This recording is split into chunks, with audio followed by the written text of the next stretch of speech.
Hello नमस्कार, मैं doctor Surendra खंसली ज्योतिष आचार्य ज्योतिष की इस नई श्रृंखला में आपका स्वागत करता हूं। दोस्तों, आज बात करने जा रहे हैं हम मकर राशि की। मकर जो कैप्रिकॉर्न साइन है और इसमें विशेष रूप से देखेंगे कि जो राहु और सैटर्न है थर्ड हाउस में, उनका मुख्य रूप से क्या प्रभाव पड़ रहा है, जो कि एक अवधि होगी अप्रैल, मई और जून। अप्रैल और मई और जून की अवधि में देखेंगे कि राहु और सैटर्न अपना क्या क्या प्रभाव दिखाते हैं आपके थर्ड हाउस में, और ये इतने इंपॉर्टेंट क्यों हैं। अब मैं आपको बताना चाहूंगा कि जो 3 अप्रैल से और 7 जून की अवधि है, इसमें विशेष करके जो परिवर्तन होने जा रहा है वो एक पंचग्रही योग बन रहा है आपके ठीक थर्ड हाउस में मकर राशि की। मकर राशि एक ऐसी राशि है जो कि 3 नक्षत्रों से बनी हुई है, उत्तराषाढ़ा, श्रवण और धनिष्ठा। ये तीनों नक्षत्र बड़े ही सुंदर नक्षत्र हैं। जब पूर्वी क्षितिज पर नक्षत्र उदय होता है तो उसमें ही वो राशि बनती है। ये राशि भी पूर्वी क्षितिज पर इन तीनों नक्षत्रों के योग से बनी हुई है। इसमें जो पूर्वाषाढ़ा है और श्रवण है और धनिष्ठा है, इन तीनों का संपुट इस राशि वालों को मिला हुआ है। मैं आपसे कहना चाहूंगा कि जो मकर राशि है, इसमें जो गोचर की स्थिति है उसके अनुसार हम देखते हैं, यदि राहु थर्ड हाउस में हो तो उसका क्या इम्पैक्ट जाता है। राहु थर्ड हाउस के कारक भी हैं और शनि भी थर्ड हाउस के कारक भी हैं। इसलिए जो प्रभाव है मकर राशि के लिए वो सब अच्छा प्रभाव देखा जा सकता है, क्योंकि मकर राशि में जो थर्ड हाउस है, इसको थर्ड हाउस को अच्छा बनाने के लिए वहां पर राहु भी अच्छे हैं और वहां पर शनि भी अच्छे हैं। हालांकि वहां पर पंचग्रही योग बना हुआ है और राहु और शनि जब भी एक दूसरे के साथ में आते हैं तो बहुत अच्छा योग नहीं बनता। लेकिन यहाँ पर क्योंकि तीसरा हाउस है और तीसरा हाउस जो है वो जुपिटर से संबंधित है। ये हाउस यहाँ पर जुपिटर से इसलिए संबंधित है क्योंकि यहाँ पर 12 अंक है, 12 अंक है। इसलिए 12 डिजिट होने के नाते इस अंक का जो वहां पर लॉर्ड है, यहाँ पर जो इस मीन राशि के जो लॉर्ड हैं वो बृहस्पति हैं। बृहस्पति के घर में राहु और शनि वहां पर है और वो तीसरा घर है। इसलिए तीसरा घर राहु का भी कारक हो गया और तीसरा घर शनि का भी कारक हो गया। चलो चलते हैं कि राहु क्या कहते हैं थर्ड हाउस के बारे में, फिर उसके बाद शनि के लिए देखते हैं कि शनि क्या कहते हैं थर्ड हाउस के बारे में, और साथ साथ में मकर राशि को जोड़ते हैं। राहु यदि थर्ड हाउस में आते हैं तो थर्ड हाउस में यहाँ पर साहस भर देते हैं, जातक के लिए साहस भर देते हैं। दूसरा, जातक को प्रभावशाली बना देते हैं और उसके साथ साथ में भाग्यशाली और मुख्य रूप से जो इकोनॉमिकली साउंड बनाते हैं राहु ठीक थर्ड हाउस में। तो ये जब इकोनॉमिकली यहाँ पर साउंड होंगे तो कहा जा सकता है कि कारक होने के नाते थर्ड हाउस के लिए राहु का प्रभाव बहुत अच्छा है मकर राशि वालों के साथ में। अब ठीक इसी तरह से शनि को भी देख लेते हैं कि शनि थर्ड हाउस में मकर राशि कैप्रिकॉर्न साइन वालों के लिए क्या प्रभाव देखते हैं कारक होने के नाते। क्योंकि तीसरे हाउस के कारक शनि महाराज भी हैं, इसलिए तीसरे हाउस में, यहाँ पर तीसरे हाउस में जो शनि है वो एक बुद्धिमान बना देते हैं, अच्छा स्किल बना देते हैं, कम्युनिकेशन पावर अच्छी कर देते हैं और साथ साथ में करियर में बढ़ोतरी करने के लिए यहाँ पर शनि बहुत तत्पर होते हैं कि उस जातक के करियर में अच्छा बदलाव आए और उससे वो अच्छी उन्नति करे। साथ साथ में शनि इस थर्ड हाउस में एक अच्छा सलाहकार भी बना देते हैं, तो इन सब जो ये क्वालिटीज हैं, इनके नाते हम कह सकते हैं कि जो सैटर्न है वो थर्ड हाउस में बहुत अच्छे रिजल्ट्स आपको देंगे। इसके बाद हम चलते हैं कि थर्ड हाउस में जो और ग्रह बैठे हुए हैं, जैसे कि वहां पर बुध की स्थिति है, मरकरी की स्थिति है, उसके बाद थर्ड हाउस में ही वहां पर वीनस की स्थिति है। जरा इन पर भी विचार कर लेते हैं। जो थर्ड हाउस में जो यहाँ पर थर्ड हाउस में यदि यहाँ पर शुक्र की स्थिति है तो शुक्र क्या देते हैं, शुक्र किस तरह से यहाँ पर आपको थर्ड हाउस के फल देते हैं। शुक्र यहाँ पर थर्ड हाउस में शुभ फल ही देते हैं, विशेष करके जो वाणी का प्रभाव है यहाँ से इसको अच्छा कर देते हैं। विशेष करके जो लेखन प्रक्रिया है, आपकी स्किल है, स्किल राइटिंग स्किल्स है, उसको बढ़ा देते हैं। इसके साथ साथ में आपका वैवाहिक जीवन अच्छा करते हैं शुक्र थर्ड हाउस से। इसके साथ साथ में एक अच्छा आकर्षण आपको बनाते हैं। और सबसे अच्छी बात है कि जो आपका व्यापार है या जहां पर आप नौकरी कर रहे हैं उस स्थान को अच्छा बना देते हैं, उसमें जो है उन्नति के पूरे आसार दे देते हैं। ये वीनस का प्रभाव है थर्ड हाउस के लिए। इसके साथ साथ में मकर राशि के लिए ही जो ये प्रभाव है ये बहुत ही अच्छे होंगे अप्रैल, मई और जून में। इसके साथ साथ में यदि जो हम यहाँ पर देखते हैं, ये यहाँ पर यदि हम देखते हैं कि जो जो मुख्य रूप से भूमिका होगी यहाँ पर, तो वो सैटर्न की और राहु की ही होगी।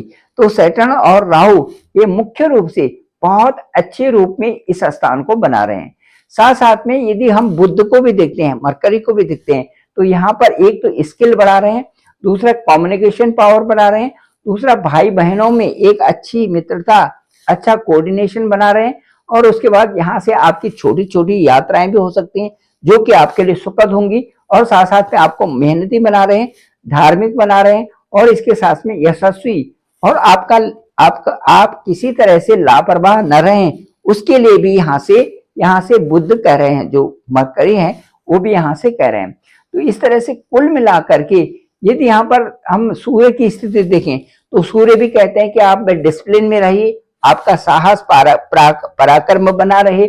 उसके साथ साथ में भाई बहनों का भी एक पॉजिटिव एटमॉस्फेयर रहे। उसके साथ साथ में सामाजिक प्रतिष्ठा आपकी बने। और उसके साथ साथ में जो विवाह के बाद आपके भाग्य का उदय होना थर्ड हाउस से बताते हैं सूर्य।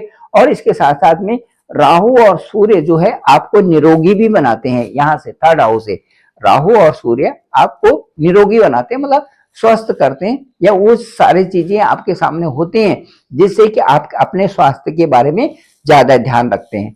ये सारी चीजें यहाँ से थर्ड हाउस से बहुत ही अच्छा इम्पैक्ट जा रहा है आपके लिए।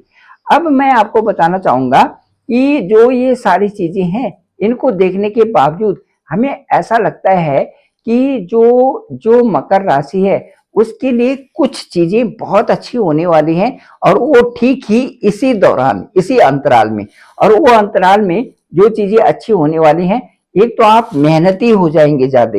ये राहु और शनि का जो थर्ड हाउस में गोचर है, तो थर्ड हाउस के कारक होने के नाते एक तो दोनों के दोनों आपको बहुत मेहनती करा देंगे।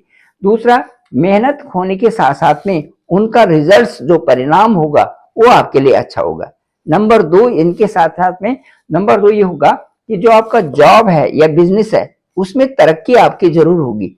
नंबर तीन, यदि इसी के साथ में हम जोड़ना चाहें तो यहाँ पर चूंकि शनि भी है, तो शनि एक शीर्षस्थ पद पर ले जाने की कोशिश करते हैं। तो जब उस शीर्षस्थ पद पर ले जाएंगे, टॉप में ले जाएंगे, और कोशिश करेंगे कि आप एक अच्छे डायरेक्शन में जाएं, तो हो सकता है यहाँ पर से आपका जो बिजनेस है उसका रीसेटलमेंट हो, या फिर बिजनेस में आप दूसरी जगह जाएं। ये भी हो सकता है कि नौकरी में भी आप दूसरी जगह जा सकते हैं और वहां पर अच्छा सा एक अपने लिए एटमॉस्फेयर बना करके अच्छा स्टेटस प्राप्त कर सकते हैं।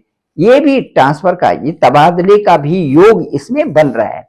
इसके साथ साथ में जो आपका ये स्थान तो हो गया, इसके साथ साथ में जो आपकी रेपुटेशन, जो हायर रेपुटेशन है, ये आपको मिल सकती है इसी दौरान, क्योंकि ये सैटर्न और राहु जो है एक अच्छी रेपुटेशन भी यहाँ से आपको दिलाएंगे। इसके साथ साथ में स्वास्थ्य ठीक करने की भी जिम्मेदारी इस समय शनि और राहु ने बहुत अच्छे ढंग से ले रखी है। इसके साथ साथ में आपका जो रुका हुआ पैसा है वो वापस आएगा। ये किसी तरह से यदि आप धन का रोटेशन कहीं पर रुक गया था, इन्वेस्टमेंट किया था, तो वो दोबारा शुरू हो जाएगा, या दोबारा वो पैसा आने की संभावना आपके साथ में बन रही है।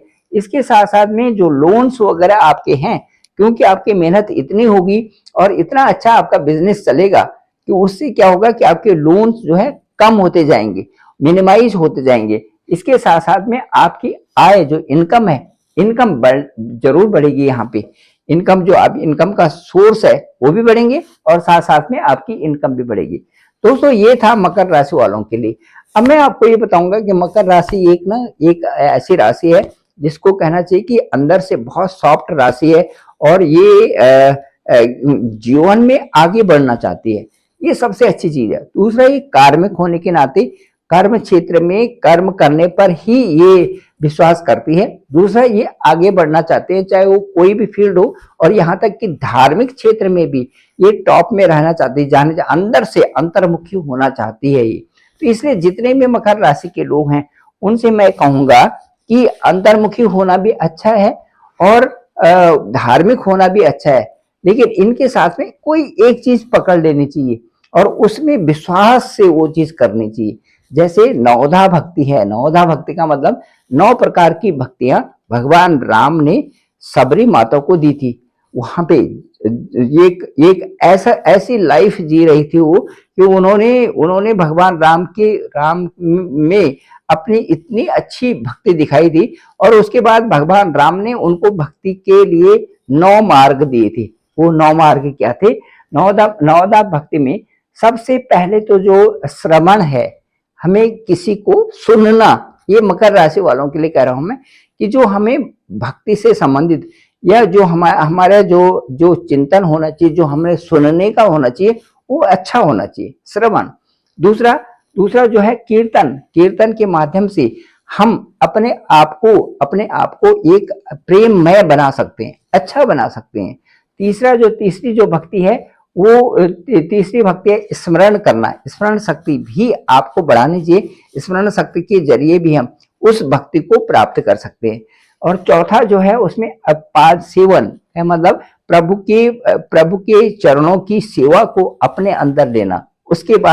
उसके बाद जो है यह अर्चन पूजा में ऐसी पूजा करना कि जैसे हम समर्पित भाव से कर रहे हैं वो। उसके बाद जो है दास्य का मतलब कि एक सेवक के रूप में अपने जीवन को बिताना।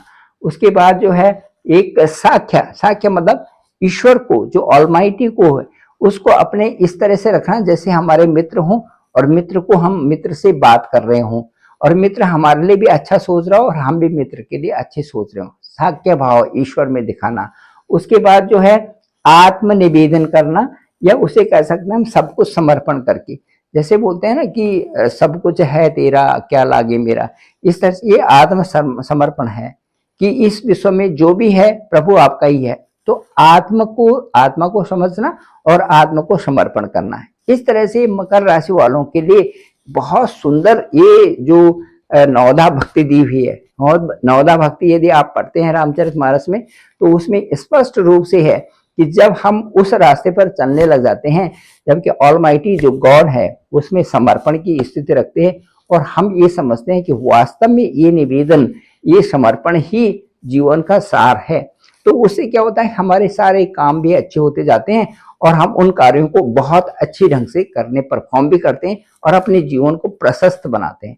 Thank you very much. मैं डॉक्टर सुरेंद्र खंसली, ज्योतिष आचार्य। डिस्क्रिप्शन पे मेरा नंबर है 9868280191। आप डायरेक्ट मुझे कॉल कर सकते हैं, मैं आपका कॉल पिक करूंगा।